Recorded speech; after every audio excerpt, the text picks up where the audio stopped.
+2 കഴിഞ്ഞ് ഇനി എന്തെന്ന ചോദ്യവുമായി നിൽക്കുന്ന വിദ്യാർത്ഥികൾക്കായാണ് ദ കരിയർ ജേണി എന്ന വിപുലമായ എഡ്യൂക്കേഷണൽ എക്സ്പോ സംഘടിപ്പിക്കുന്നത്. കണ്ണൂരിൽ നടന്ന എക്സ്പോയ്ക്ക് വൻ സ്വീകാര്യതയാണ് ലഭിച്ചത്.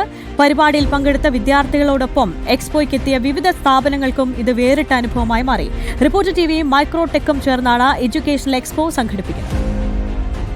10ാം ക്ലാസ്സിലെ പരീക്ഷ എഴുതുന്ന എല്ലാ വിദ്യാർത്ഥിയോടും രക്ഷിതാക്കൾ പറയും ലൈഫിലെ ടേണിംഗ് പോയിന്റ് ഇതാണ്. +2 എത്തുമ്പോഴും പറയും ലൈഫിലെ ടേണിംഗ് പോയിന്റ് ആണ്. ഇതൊക്കെ കഴിഞ്ഞ് ഓരോ വിദ്യാർത്ഥികൾക്കും കൺഫ്യൂഷൻ ആയിരിക്കും. ഇനി എന്താണ് പഠിക്കേണ്ടത്, ഇനി എന്താണ് തിരഞ്ഞെടുക്കേണ്ടത്. അത് രക്ഷിതാക്കൾക്കും അതുപോലെ തന്നെ വിദ്യാർത്ഥികൾക്കും ആ ടെൻഷൻ ഉണ്ടാവും. അവരുടെയൊക്കെ മനസ്സിൽ ആ ചോദ്യവും അവശേഷിക്കും. ആ ചോദ്യത്തിന് മുന്നിലാണ് റിപ്പോർട്ടർ ടിവിയും മൈക്രോടെക്കും ചേർന്നുകൊണ്ട് ഒരു ഉത്തരം നൽകിയത്. ആ ഉത്തരമാണ് the career journey.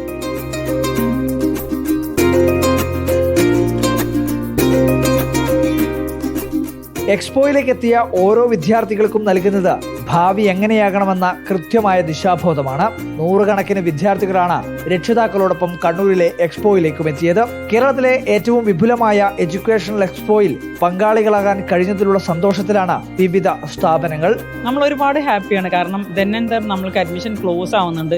Genuine student ആണ്. കേരളത്തിന്റെ റിസൾട്ടിനെ പോലും ഇത് ബാധിച്ചിട്ടുള്ളതാണ്. ഞങ്ങൾ ഇന്ററാക്ട് ചെയ്യുമ്പോൾ തന്നെ വളരെ പോസിറ്റീവാണ്. അപ്പോൾ അവർ അപ്പം തന്നെ ഫീഡ്ബാക്ക് എടുക്കുന്നു, ഫ്ലയേഴ്സ് ഡിസ്ട്രിബ്യൂട്ട് ചെയ്യുന്നു. അവർ ഭയങ്കര ഇൻട്രസ്റ്റഡ് ആണ്. വെറുതെ വന്ന് പോകണല്ലോ, അവർക്ക് ആവശ്യമുണ്ട് ഇവിടെ കോഴ്സ് കാര്യങ്ങളൊക്കെ അറിയാൻ വേണ്ടി വന്ന തന്നെയാണ്. അപ്പോൾ അവരോട് നമുക്ക് സംസാരിക്കുമ്പോൾ അങ്ങനെ തന്നെയാണ് നമുക്ക് തോന്നുന്നത്. കുട്ടികൾ നല്ല രീതിയിൽ റെസ്പോണ്ട് ചെയ്യുന്നുണ്ട്.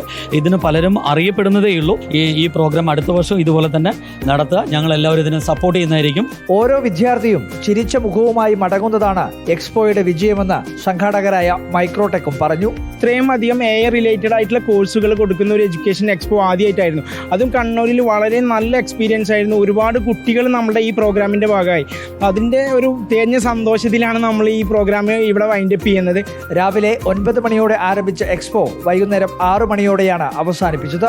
മറ്റന്നാൾ വയനാട് കൽപ്പറ്റയിലാണ് ദ കരിയർ ജേണിയുടെ എക്സ്പോ നടക്കുക. റിപ്പോർട്ടർ, കണ്ണൂർ.